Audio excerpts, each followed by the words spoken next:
كده انتوا عرفتوا احنا فين. احنا في اسكندرية المحروسة، احلى كبدة في مصر.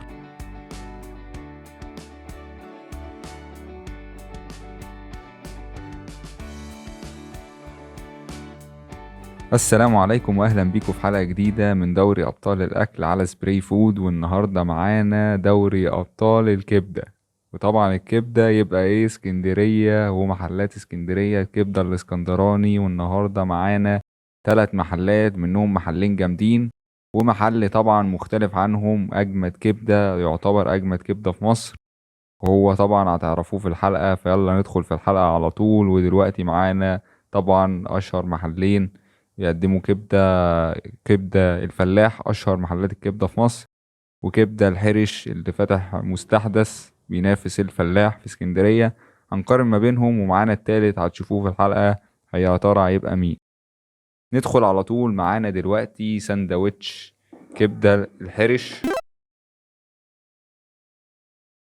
معانا كبدة الحرش دلوقتي اهو. يعني ايه؟ سندوتش حلو برضو، طعمه كويس وجميل، واعتقد يعني هو برضو بينافس الفلاح بقوة، وهو طعمه برضو كويس وسعره مناسب جدا. سعره 15 جنيه، فسعره مناسب جدا وكويس، وسندوتش كامل فكويس. وطعمه حرش بقى، سبايسي شوية، التوابل فيه عالية شوية وسبايسي وحرش على رأي يعني ايه، اسم على مسمى بالظبط، حرش حرش. طبعا انا عمال بقى اكل وكده، والقطط بقى حواليا ايه، شمت الكبدة لازم طبعا تهجم، قطط جعانة هي اكلت القطط بقى ايه كل حاجة. وندخل على كبدة الفلاح. والفلاح من اجمل محلات الكبدة في مصر، يعتبر اجمد محل كبدة في مصر. طبعا هو بيستخدم كبدة مستوردة كمحلات الكبدة التانية، بس التسوية بتاعته والتتبيلة حلوة جدا، ويعتبر اجمد كبدة في مصر.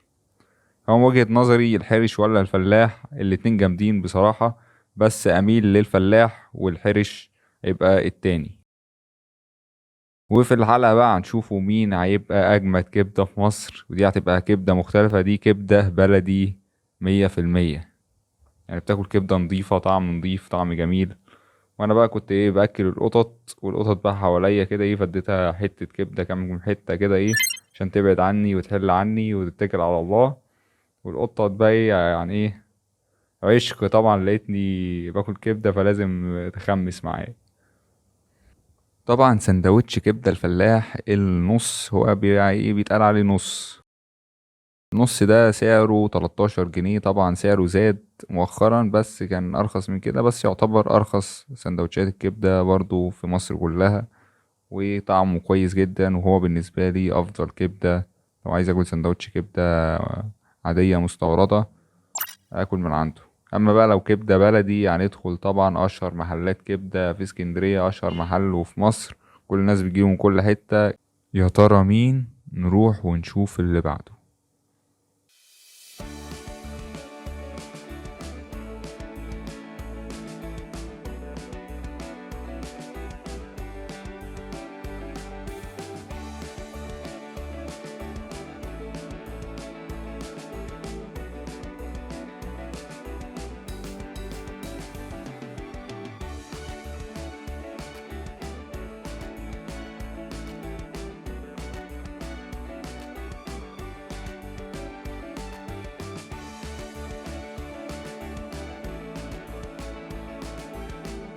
كبده فرج ابو خالد، مسمي نفسه احلى كبده في مصر. يعني ايه؟